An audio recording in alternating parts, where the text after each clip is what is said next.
Chairman of the local Republican Party, and it's a joy tonight for me to introduce to you someone I count as a very dear friend. I first met Harriet Hageman in about a little over a decade ago. I had just been elected to the legislature, and we were in Agriculture Committee, and we were debating a very controversial bill. It was very interesting. And this lady came up and began a discourse on the nuances of that bill in a way that were articulate, that were powerful, and actually educated everyone in the room in an amazing way. What became apparent very quickly was she was very well versed in the subject matter. She was a brilliant lady, first of all. Secondly, she was passionate. And one of the things that we find in our culture today is the need for people to be articulate and passionate at the same time. And then thirdly, what we could see is she had a love for our republic. That's how I met Harriet Hageman. And over the next number of years, she has become someone I respect and appreciate very much. And that's why it's such a joy to have her with us this evening. I'd ask if you would you please stand, take your hat off if you have it. We're going to bow in prayer, and then I have the privilege of introducing my dear friend, Harriet Hageman. Let's pray. Father, it's wonderful to meet together as a group of people who own essentially a part kingship or queenship in this republic. And as a result of that, we have the responsibility to make decisions as we the people. And Lord, tonight, the opportunity to celebrate that together and also to listen to the person that we have elected to represent us in Congress. Lord, I pray that you would bless this evening, that you would bless our representative. And I pray tonight would be something that would leave us all filled with wonder at the country you've given to us and enjoyment of listening to Harriet tonight. We pray all of this, Lord, in your name. Amen. Amen. Would you remain standing and help me welcome Harriet Hageman, our representative.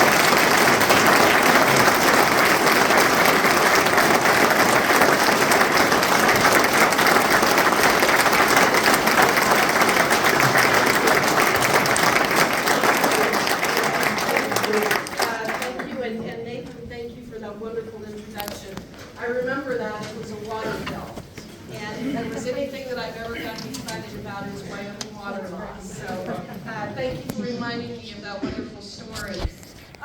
What an incredible turnout. You cannot imagine how honored I am. I had no expectation whatsoever that this was what we would have tonight, but I'm honored. I'm honored to be here in front of you, but even more importantly, I'm incredibly honored to represent every single one of you in Washington, D.C. on the issues that are so important to every single one of us in this room. It's been just over a year since you entrusted me with the job of representing you in Congress, and I'm going to tell you that there has not been one dull moment in the entire year. I am going to get a t-shirt that says I'm tired of making history. And quite the interesting year. We've had the different battles with the Speaker of the House. We've initiated an impeachment inquiry against President Biden and scored victories on a variety of conservative priorities for those of us in the Republicans in Congress. I'm looking out for Wyoming's interests and also fighting the big battles that we all want fought. I'm going to give you a few of the statistics of what we've done. I'm then going to describe some of the bills we've passed. I'm going to describe for you and go over some of the things that I've done that I believe are important for Wyoming and our republic. And then I'm going to open it up to questions, because one of the things that I think is the most important about our form of government is exactly what we're doing right now. I would assume that I have some wonderful supporters in this room, people that I've known for a long time, that are very close friends of mine, people we've been able to help, people I have engaged with, some of our local city and county leaders, some of my best friends from college. But I also know that there are probably some people in here who are questioning some of the things that I've done, and they want answers about some of the votes that I may have taken or some of the decisions that I've made. And the reason that we have a republic, a representative form of government, and why I'm coming here is because I want to hear from all of you. Those who agree with me and those who do not, because it's the only way we're going to be able to move this country forward as we need to. Last year, when I was, when I was running for Congress, I promised that I would do a town hall in every county every year. Now that doesn't mean I only go to visit every county once a year, but it means that I would engage on this kind of a level in every single county every year. Last year I did 23 town halls in the first 6 months. I finished by the end of June. And then my district staff that works here in Wyoming held 24 Congress in Your Community events where you could go and talk to them specifically about issues that needed to be elevated to me, or issues that you may have been having with Social Security or VA or the IRS or Medicare or Medicaid or other federal agencies. One of the things that I'm extremely proud about is that with the work that my staff did over the last year, we returned over $2.1 million to the citizens of the state of Wyoming.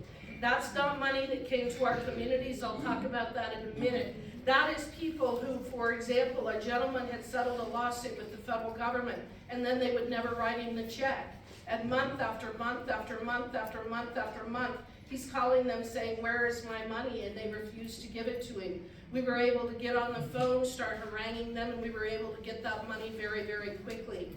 We had hospitals that were having challenges with Medicare, refusing to pay massive amounts of money in some of our rural hospitals and pay for the care that they were required to pay. We were able to get involved, and in total, we returned over $2.1 million to the citizens of the state in just 1 year, and we're going to continue doing that. As far as appropriation wins, I did 17 appropriation amendments that were passed. 35 were introduced and 26 were made in order. In other words, they went on the bills. I also did the Grizzly Bear State Management Act, which would delist the Greater Yellowstone ecosystem grizzly bear. That is actually in the language of the appropriation bill for the Department of Interior. We have been trying to delist the grizzly bear. The Fish and Wildlife Service has been trying to delist the grizzly bear since 2003.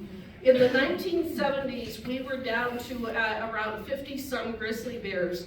We now have over 1,100 grizzly bears in the Greater Yellowstone ecosystem.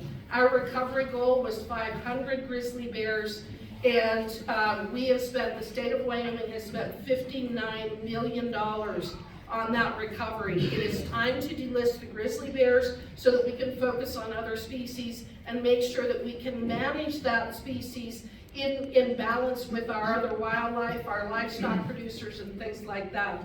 So that's something that I will continue to fight for. I also brought $14.96 million to our community-funded projects. $3 million for the Jackson Hole Airport, $4 million for the I-25 reconstruction, $2.76 million for Sheridan County Road reconstruction, $3.4 million for Bitter Creek flood control, and $1.8 million for the Casper North Platte Sanitary Sewer Project. Now, I'm somebody who's a conservative, and I'd really like to see the federal government cut spending, but at the same time, Wyoming needs to get its fair share of the money that we send back there. And so this is money that comes back to our communities in the form of infrastructure projects that are very important to make sure that we can continue to provide the services to our citizens. I don't want all that money going to New York City or Chicago or Los Angeles. We need to make sure that it can come to Wyoming and be used effectively. Just this last week, I voted against the continuing resolution. We are $34 trillion in debt.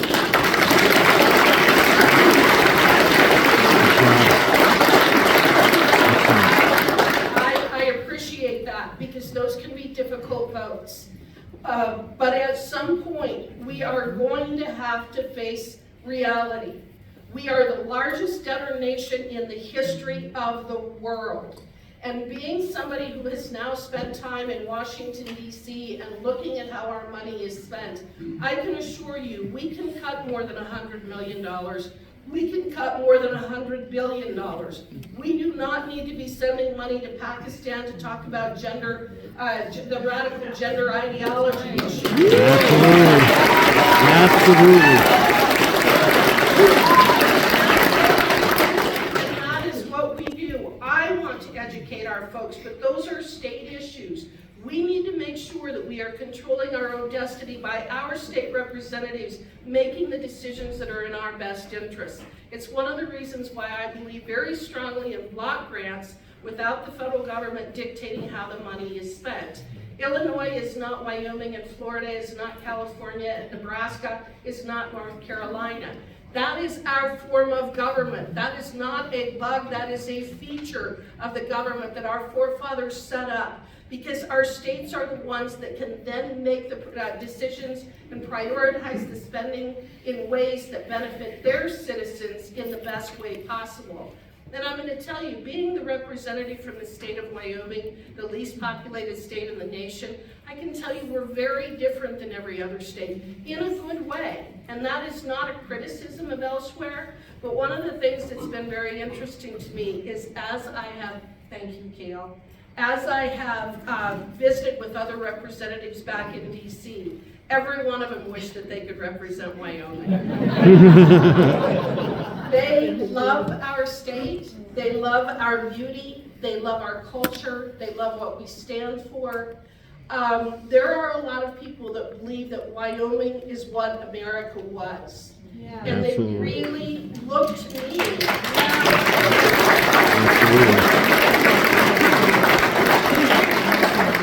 They look to me for kind of a common sense approach to a lot of the challenges and the issues that we have. And that's when I look out and see so many of you that I have known for a period of time and others that I met on the campaign, I can tell you that that's how I feel as well. I know that I can come back here and I know that I can meet and sit down with problem solvers and people who are engaged with our community. I was in the grocery store yesterday and I was doing the self-checkout, and the young man standing there helping people like me said, "You look so familiar, who are you?" I represent the state of Wyoming in Congress, and he said, "I thought that was you." And I said, you know, when I was finished, I said, I hope to see you, I will see you soon. And he said, well, I sure hope so. You know, and that's just really Wyoming. It is the culture that we have. It's such a fantastic place to be in. And I can tell you, when I visit with my fellow representatives from Wisconsin or New York, they are mesmerized by our state and what we stand for. And I think that that's something to be incredibly proud of. There are several other things that we've done. The House passed, in terms of Israel, one of the things that we've been looking at, and I was very proud of what the House has done. I am a strong supporter of Israel. What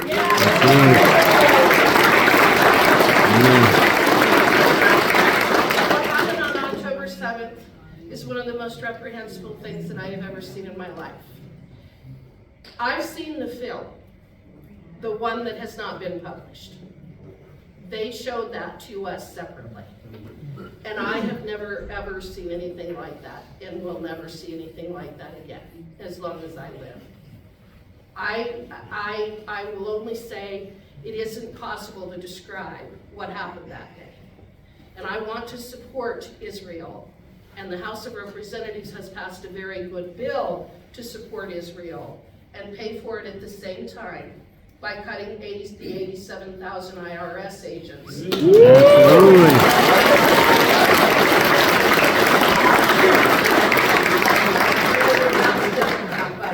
So we will continue to support. I have supported every resolution in favor of Israel. The House of Representatives will continue to support their ability to do what they need to do. It is in our best interest for Hamas to not come out of this intact. I'm not saying that about the Palestinian people, but I am saying it about Hamas. And I think that we have to recognize that Israel is going to have the leeway to do what it needs to do. Yes. One of the most important things that I have done recently, and it just happened last Wednesday, is if you read my newsletter, I have been fighting over what are called natural asset companies for the last several months, trying to shine a light on what the Biden administration has been doing. And as of last Wednesday, they have withdrawn the rule for standing up natural asset companies.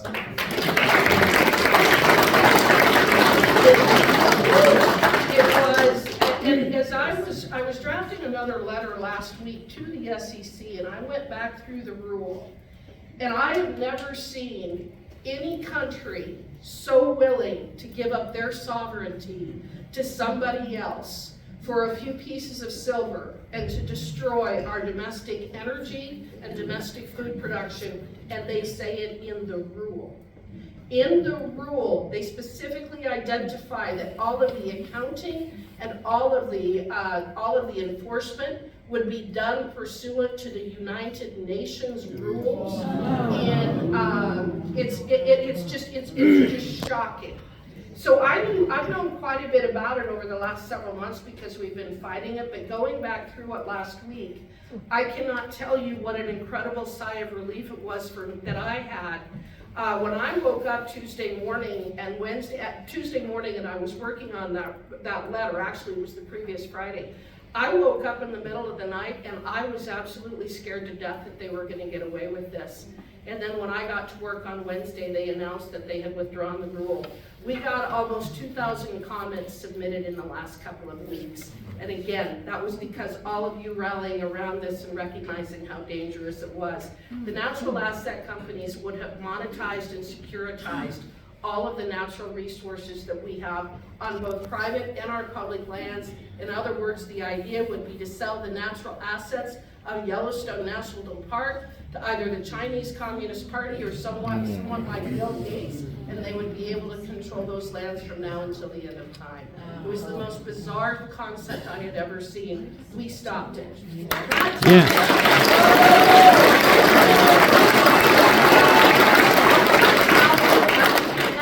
We have the power to stop these things. Sometimes we feel like we're powerless. Sometimes we feel like we don't have a voice and they don't listen, but I'm going to tell you what they do.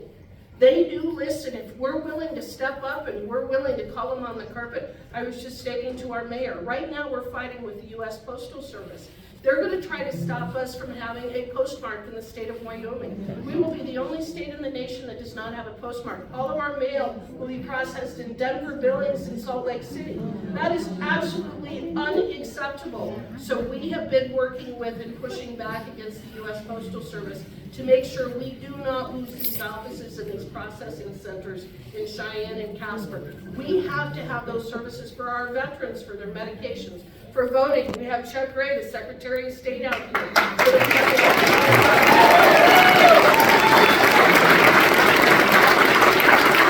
It's absolutely imperative that we maintain our ability to send letters. My mother is 100 years old. Wow. I just got a 2-letter shipper last week. My mother has written probably 20 to 30,000 letters in her lifetime. What she would do without the Postal Service is absolutely beyond me, because she is still writing letters at 100 years old. And it is incredibly important that we keep that. A couple other things that I'm just going to talk about, and then again, I'm going to open this up for questions, because I think that's the most important discussion we can have.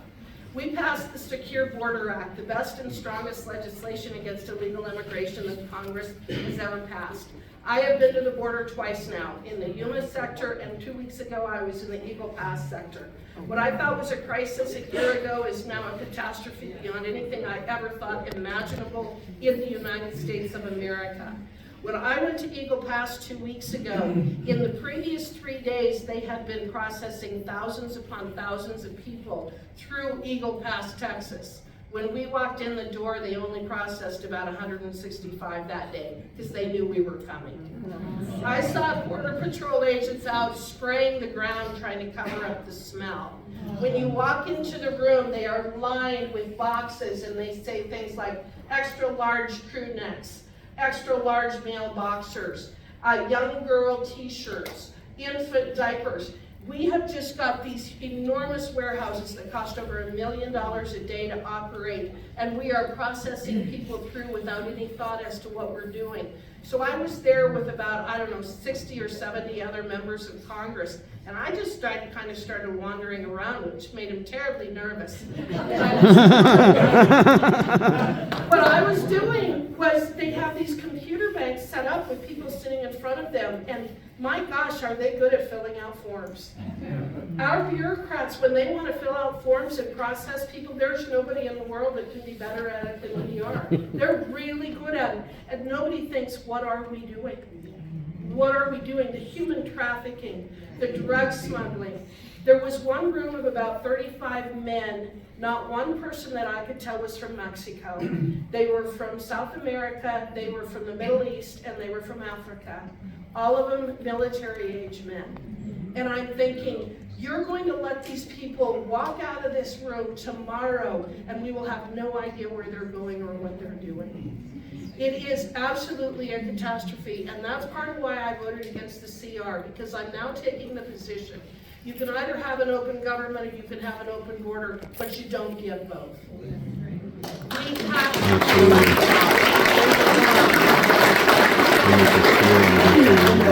14 times the size of the state of Wyoming has come across that border illegally. Yep. And when I was down in Yuma, there was a couple things that I learned. We went and met with the farmers, and our farms abut directly up against the international border. And at times of the year, 70% of our fresh fruits and vegetables come from Yuma.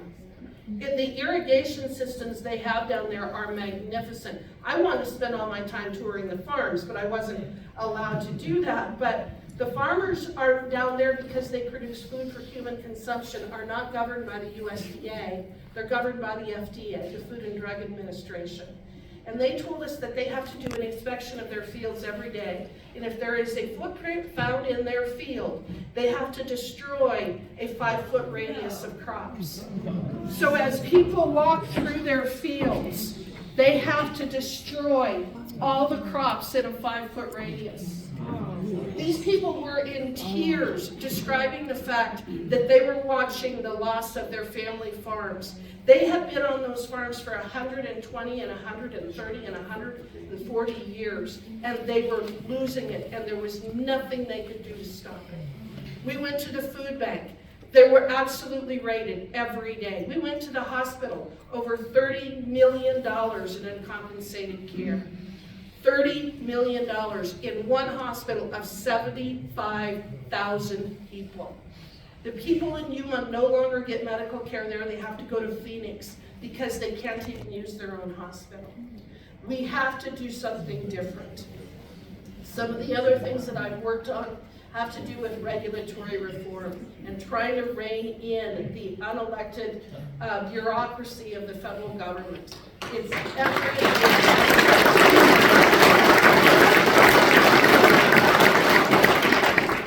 We've passed the REINS Act. We have passed the Separation of Powers Restoration Act to make it so that judges do not defer to administrative agencies. We have been doing appropriations bills. The Republican-led House has actually passed 75% of the budget for this next year, but we can't get the Senate to take it up. So those are just some of the things that we've been doing this last year. With that, I'd really like to open it up to questions so that, and I'm going to ask other people to help me identify questions. Dallas? Hi there, thank you. First of all, thank you for everything you're doing. My question today comes from Laramie County resident Craig Lewis. He wants to know if you support an audit on all incomes of Congress members, both sides of the fence, including the Congress's immediate family members. Well, I've never been asked that question. I've never heard of that one. You know, we actually have incredibly extensive economic forms that we have to fill out, and I was surprised at how detailed they are. So what I would almost say is that if you go and you look at our disclosure forms, I would say most of that information is there, and maybe it's just that people don't realize how much information is out there. But we have to give an awful lot of information about our, I think that maybe the better question is what do we do with the people who don't give the accurate information? And that's probably the stocks and the bonds like a Nancy Pelosi, because all of them, I don't get to do what she's done, but what I do believe in is absolutely transparency. We need to know what kind of businesses, we need to know what kinds of activities people are engaged in so that we know that if they're acting with a conflict of interest. I absolutely agree with that. I do. Yes, sir. There's no money flowing into Ukraine. How do we know that that's not just a money laundering system? We don't. All right, and is there anything we can do about it? So one of the problems that we've had is we've sent over $118 billion to Ukraine. And you know what? I don't like what Russia did. I'm not a Russian stooge or anything else. But we've sent over $118 billion, and Joe Biden wants another $60 billion.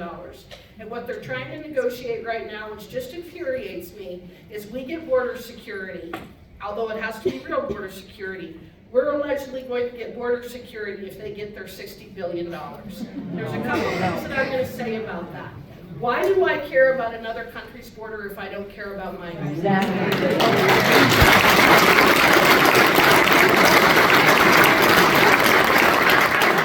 Right there. Number two, they refuse to give us an audit. We have asked over and over and over again to try to find out where the money has gone. Over 51 cents on every dollar that we have sent them has paid for the Ukrainian government. We're paying for garbage collection, we're paying pensions, we're paying for all different kinds of things that have nothing necessarily to do with the front line. Am I trying to second guess how they're running the war? No, I'm not. But you're asking people in Wyoming to fund that. We ought to be, when you want to talk transparency, there ought to be transparency in that as well. And it's absolutely critical that we get additional information. And so far they have refused to provide that information. So I think absolutely we need that kind of data. We need to know where the money's going. And then here's one last thing I'll say about Ukraine. The average age of the Ukrainian soldier is 43 years old. What does that tell you? We have lost an entire generation of young men in Ukraine. And what I cannot understand is that what happened on October 7th is one of the most reprehensible, barbaric things anybody in this room has ever seen in their lives and most likely will ever see. And yet, what was it within a matter of days or weeks, people were saying there has to be a ceasefire, there has to be a ceasefire. In 2 years, anytime someone has mentioned a ceasefire or a negotiated settlement or discussion in Ukraine, our own government, our own Biden and State Department has said no, no, no, no, no. So I don't get that. I don't understand why you've got people on this side screaming for a ceasefire dealing with Israel and Gaza, and yet we can't even have a discussion about how we're going to figure out the battle between Ukraine and Russia. And back here, the woman is standing up. Yes. Yeah, Russia is the big thing, why we cannot have a ceasefire. Because Russia will not honor it, and Russia is more than likely trying to start World War III. That may be, but we don't have the information to decide yet. So I'm going to go right over here. So, and it's just my little town understanding, is they're wanting another $61 billion to send to Ukraine in negotiation for getting this budget and closing the border. When Congress is the ones that are currently the Republican Party in power, why can we not hamstring them to getting this border closed? It is affecting every single person in this world. When they are spending all of our, they're going to close Social Security that we all work for and paid into, and then that money is going to go to pay for those 9 million. I'll tell you why. We can't get the Senate to act. We sent the best border security bill that's ever been passed. So when I was down in the Yuma sector, we were out there at about 1 o'clock in the morning one day, because that's when they come across the border. And we were standing in front of the fence, and there was a section about the breadth of that wall, maybe a little longer. It was probably about 50 feet. And I was standing there with a police officer, and he said, "This is a hot spot." And I'm like, wonder why? I mean, there's just no open area right there. And he said, "We found 250 bodies right on the other side of that." And I said, "Well, why would you be finding bodies on the other side of that? They're just walking across." What it was is that those were people who tried to get across without going through the cartel, and the cartel kills them. If you try to come across the border without going through the cartel, they will kill you.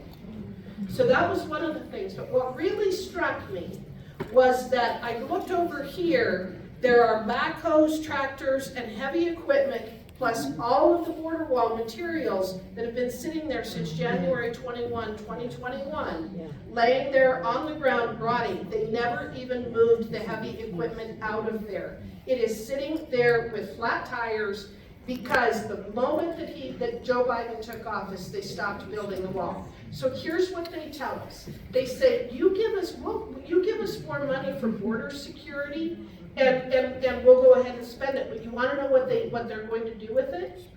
They want to hire more people to process more illegals to come into the country. I'm not willing to do that. So the only way these negotiations go anywhere is if we know, number one, they have to stay in Mexico, the remain in Mexico policy. Yes. Number two, anyone who is seeking asylum must apply for asylum in the first country that they come to. Yes, yes. So the first safe country that they come to. Those were the two things with the wall that made it so that Donald Trump was able to get control of the border. Yes. Those were the three most important things. We can't get Joe Biden. Did you see what the Supreme Court did today? Yes. The Supreme Court today allowed them to cut the razor wire. I have photographs on my phone where I was standing in Texas at Eagle Pass and watched 7 Venezuelans walk across and watched Border Patrol to pick them up and take them up to process. And today the United States Supreme Court lifted the stay from the Fifth Circuit, allowing the Border Patrol to cut all the razor wire to allow them in. And if we have to shut government down, we have to shut government down. Shut it down.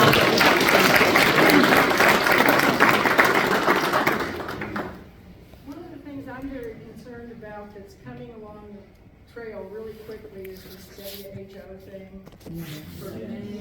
And if that goes through, we will be giving away our national sovereignty. We will be able to have a public national health emergency.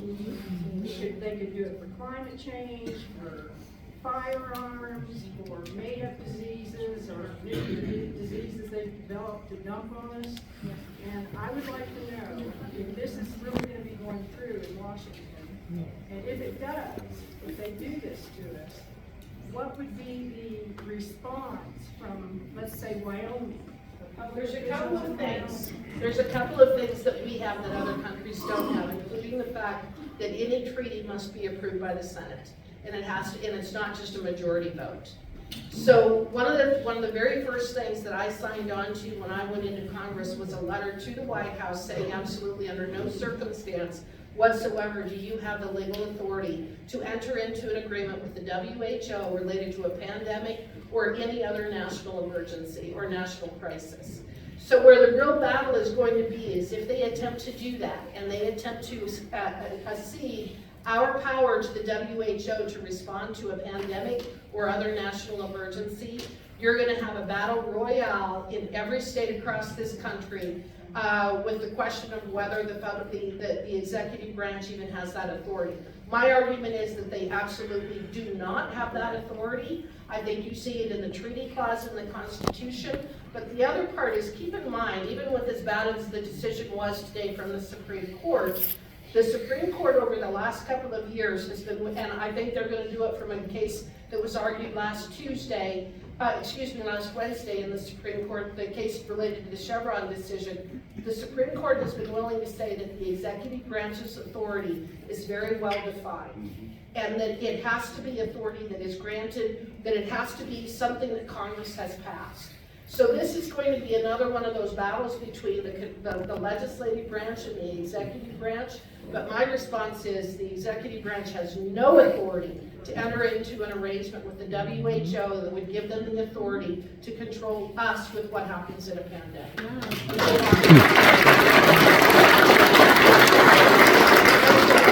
I told you that I'd call on you. I appreciate everything you say, and I appreciate the stand that you have taken. However, we have some problems in Congress. We've had for years. Not your fault, but you have to deal with them. Yep. And part of that is you had on a committee, you were talking to Alejandro Mayorkas. You called him a liar to his face. I appreciate that.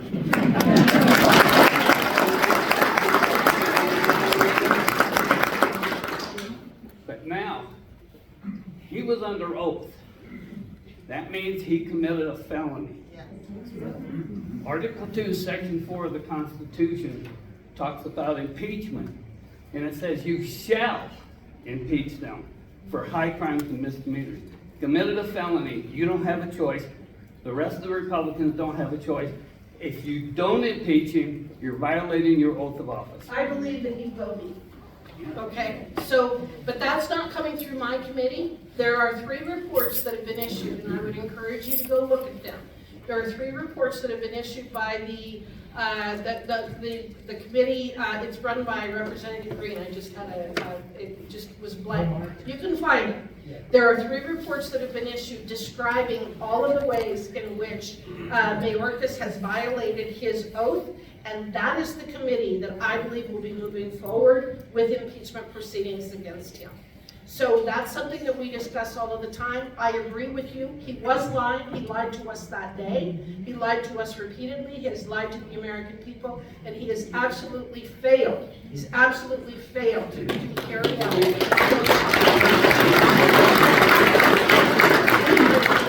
He is a criminal. He lied. I don't disagree. I don't disagree with you. I found him to be one of the most despicable people that I've ever had in front of me. And I sat there with him where I sit, as you probably see in that. I'm as close to as you and I are, probably closer.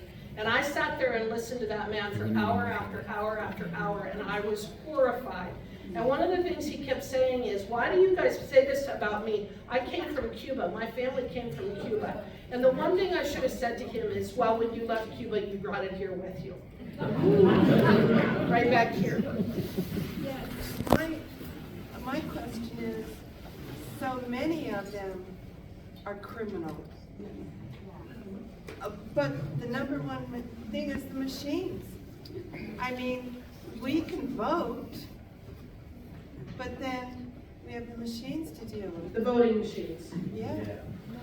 So there are several things that are going on, and Chuck Ray, again, the Secretary of State, is here, and I know that one of his biggest issue, has been voter and election integrity. And I do believe that Wyoming is going to come out of this probably as the #1 state in the nation in terms of addressing election integrity issues. But even our old statutes needed to be addressed, need to have some fixes to them. One of the things that happened in 2016 was that, and I'm going to 2016, I believe that the Democrats have been cheating for a long, long time. Oh, yeah. But I also believe Oh, yeah. that what happened in 2016 was that Donald Trump beat the spread. So then in 2020, they were ready for him. And just the Zuckerberg money alone, the $500 million that was spent on the Get Out the Democrat Vote campaign, had an enormous impact in this country, and especially in those swing states like Wisconsin and Michigan and Minnesota and Georgia. Had an enormous impact. So one of the things that we absolutely have to do is we have to have secretaries of state who are willing to go in and fight those battles. Because I'm going to say this to you. We don't want to federalize our elections. No. These are state issues. They are not.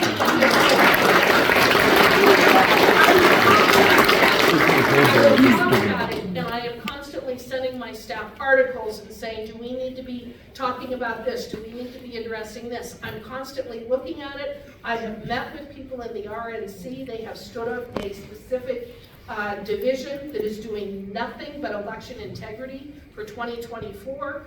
I think we're going to see a different outcome in some places. But again, this is a state issue that we need to be fighting over. And I agree with you that the elections are absolutely critically important, but that's where that issue needs to be addressed, right back here. Yes? So, I have kind of a two-part question. One, reports came out that a bunch of people in his cabinet didn't even take an oath. So I think there was 10 of them, Mayorkas being one. They had 10 days to get their stuff into Supreme Court. Nothing happened. I haven't heard that. Yes. We can look into it. Yes, look into that one. And also, what are we supposed to do as a country now with a tyrannical government that is out of control? Out of control. Well, I think you're here doing it, right? Yes. And I think that this is one of the most important things you can do, We've got to get involved. We've got to get more people involved. I think one of the things that happened to us over the last 30 years is in some ways our prosperity really hurt us. Because we became, one of the problems, not a problem, it's the reality. We're busy sending our kids to school, running our businesses, taking care of our communities and doing all of those things, while we have people taking over our universities and taking over, what do I want to say, taking over our universities, taking over a lot of our institutions. And we were so busy running our lives and making sure that everything worked that we didn't realize some of that stuff was happening. I think people are much more engaged now than they were even 4 years ago. So that is one of the issues right there. When you have questions about election integrity, when you, the session is going to start up here in what, 3 weeks, 2 weeks, 3 weeks? You ought to be going up here to the state capitol. And when there are issues that come up that are of importance to you, you need to be making sure that your legislators are listening to your concerns. Absolutely. Because I also will tell you, and it's this gentleman, I don't think he didn't say it quite as bluntly, but I will. A lot of times you elect people and then they think that they don't have to listen to you anymore. And that's not the way that it should be. We're supposed to listen to you. And if there is an issue that needs to be addressed, you need to go talk to these people. Because one of the things I'm going to try to do, I'm going to spend a lot of my time in Congress trying to bring that power back to them, rather than keeping it in Washington, D.C., where it's totally unresponsive to me. So there's treason is still executable, am I correct? I mean, treason is still executable, am I correct? There's treason in front of all of our faces. All of our faces every day, literally in front of our faces. That wasn't directed at me. No, I'm talking about the ones doing it in our faces. Mayorkas, Biden, they're all doing it in front of our faces. Most of us have children that go to school. We have to trust these people with our children. Now we're finding out that half of them are pedophiles. Half of them are bringing drugs into our school. You have to be engaged, and I'm going to go back to him right now. I'm going to get the gentleman in the way back. Thank you for being here, ma'am. Back in March of 2022, Joe Biden signed Executive Order 14067 for CBDC, digital currencies. Would you speak on that and also the potential We intrusion? will fight that every way that we have to. They're absolutely opposed to a digital currency. We saw what happened in Canada. We know what happened during the pandemic. I am absolutely opposed to a digital currency, and it has to go through Congress, and we will. I believe that we will fight that every step of the way. But that's why this election this coming November is so critically important, because that is absolutely a globalist effort to take over the banking and everything else, and we're already fighting that. I can tell you that right now, even without a digital currency, we have our financial institutions are being forced out of providing capital to certain disfavored industries. So one of the things that I always talk about when I talk to either credit unions or banks is I make them give me assurances that they will do whatever they have to do to continue to fund our ranches, our gun, our gun dealers, our oil and gas companies, our coal companies. I am constantly saying you cannot let the financial bureaucrats dictate who you can loan money to. I think the digital currencies are incredibly dangerous. Absolutely.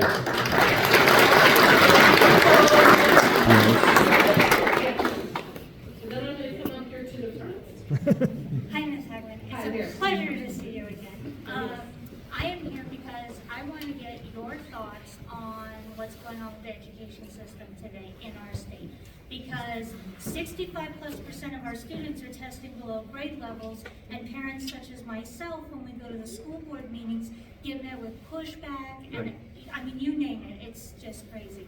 But for those of us that are standing up and are trying to make a difference in our community, one, what would you recommend to them? And two, how do you feel about going back to a more Carnegie or Montessori style teaching for our state compared to, I won't even call what we have. So I'm going to say a couple of things. So I'll say a couple of things. I come from a long line of educators. My mother, my grandmother, my sister, sister-in-law, aunts. I was the one who strayed in my family. That is a state issue, okay? I would like to see the Federal Department of Education abolished.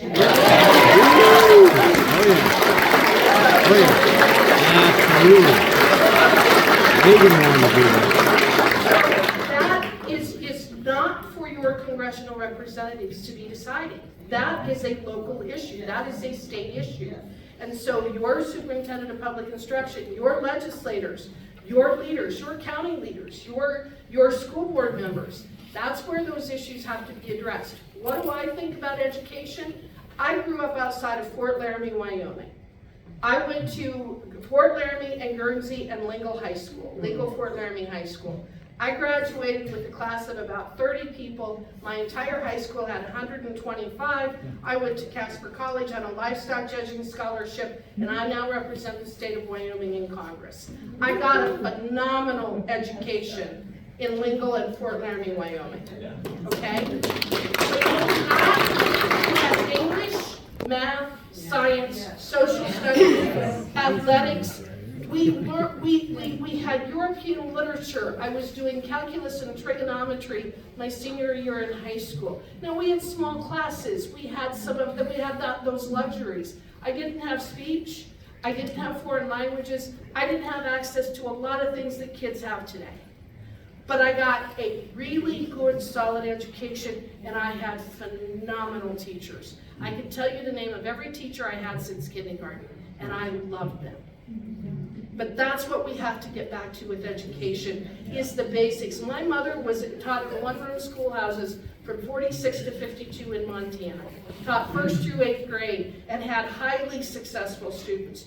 We know how to educate in this country. We know how kids learn. We know how to teach. We've got to get rid of the nonsense and the bullshit coming out of DC. Love it. No, it's awesome. Woo! Yeah! Love it. It's true, because what's coming out of DC is destruction. It is destruction. The way I would describe right now is we're in a tear-down mode. We are in a society right now that it is engineered, government-engineered scarcity, government-engineered wretchedness. And part of it is coming through education. When we have these poor little kids, I still have family members in education, and they talk about the anxiety that these poor little babies have, whether they're in 5th grade or 7th grade or 9th grade. They describe the challenges that they have and the worry that they have. And I think about when I was that age, and you know, we all do, because you're going through different things and you've got different cliques, you've got all of that. But right now, what our government and our society is expecting our young children to cope with and deal with is just so far beyond the pay. Right here. And then I'll come right over here. Hi, I'm Marilyn Burton, Precinct 49 Committee Woman. My question is with all your conversation on the southern border, and as a retired military member, it makes me crazy because I see it as an invasion. Do you think that putting a Republican in the White House in November will help us shut it down? Yes. Yes. Not a Republican Trump. Good evening, Congresswoman. Thank you for being here tonight. Totally different topic. We're hearing about all of these attacks on members of Congress through anonymous people calling 911 and literally trying to assassinate members of Congress that they disagree with through the process of swatting. It's horrible.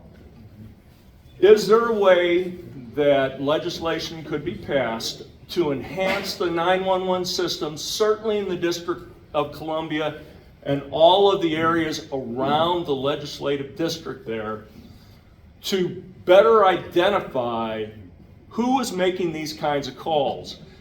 You know, I would hope that they could, because you're exactly right. I can tell you from my personal active duty experience, the National Security Agency could do that.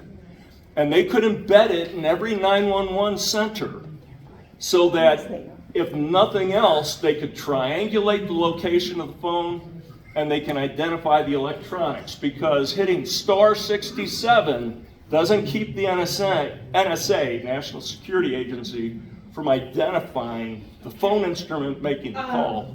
Chris, when we get back, we can look into that. It is something that we contacted our local folks because you worry about those things, and it has become really prolific against both Democrats and Republicans in like the last 3 weeks. It's rather bizarre what is going on with that. I think that our local law enforcement is getting much better across the country, is getting better at understanding this, but there's a couple people who have been swatted twice. My friend Brandon Williams in New York, they called and just gave the most horrific story about what was going on in that house, and they arrived at his household, and it must have just been just absolutely scared him to death. So right over here. Well, thank you so much for letting us get up close and personal with you.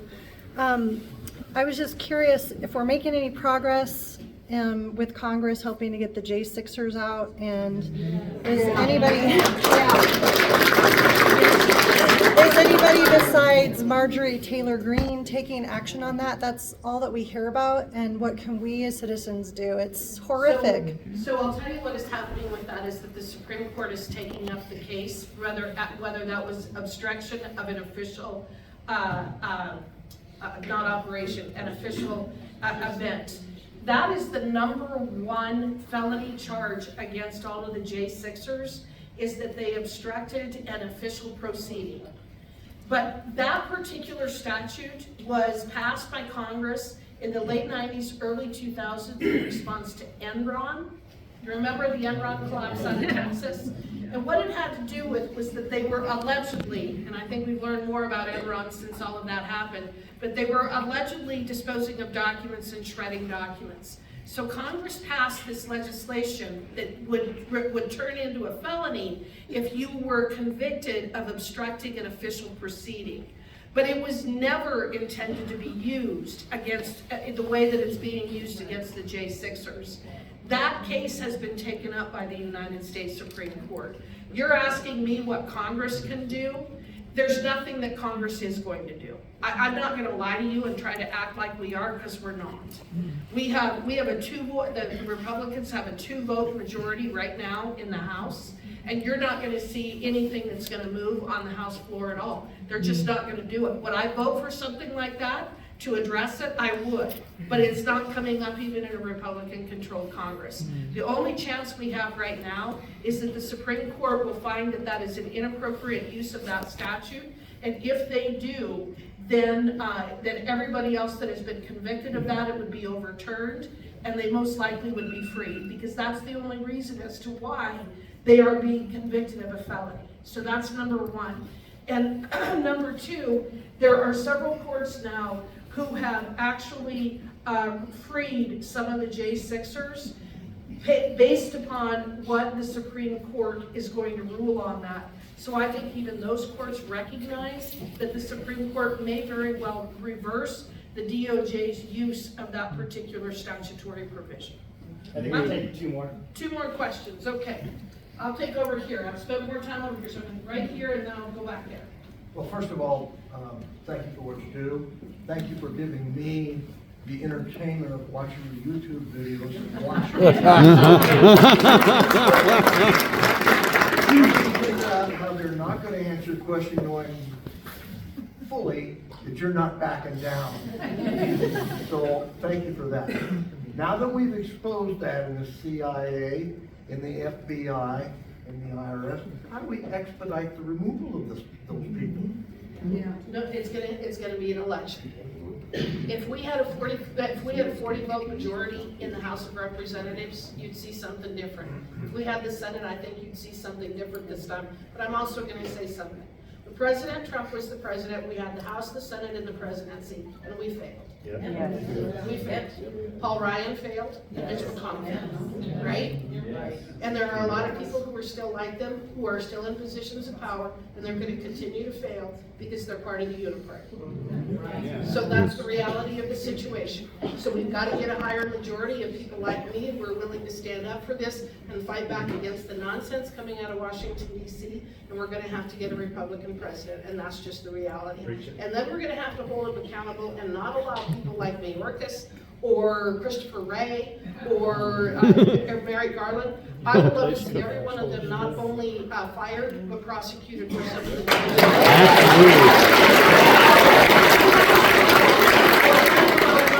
bill that I have been working on. And as you may know, I'm on the Select Committee for Weaponization of the Federal Government.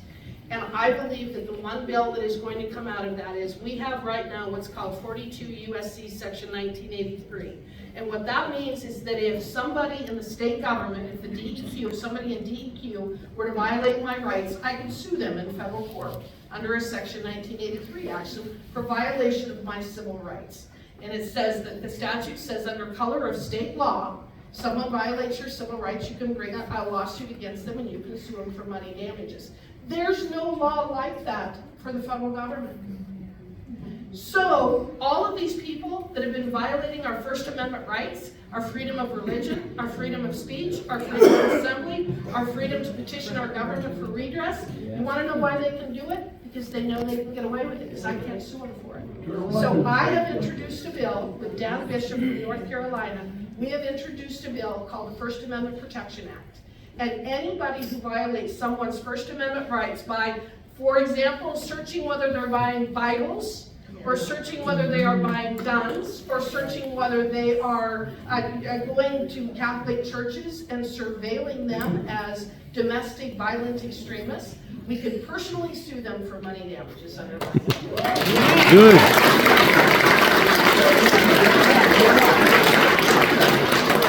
One more question. I think the gentleman back here might have been right here at the end. Come on, Stan. Thank you. Steve Adams from Cheyenne. About a week or so ago in Cowboy State Daily, I had read that the FBI is opening up bank accounts in Sweetwater County for illegal immigrants coming in. Governor Gordon said that that would never happen here. Is there any way to stop that? Because they're going to end up here. Let's find out if it's happening, and if it is, then we need to make sure, like I said, you go right up here to that building with the gold dome, and you start asking those people who work there, getting to the bottom of it, and if it's happening, then we need to pass some legislation so that they're not allowed to do that. So, again, I don't know. Here's the thing that surprised me about all of this stuff that's going on with illegal aliens. In New York, they've taken over a national park.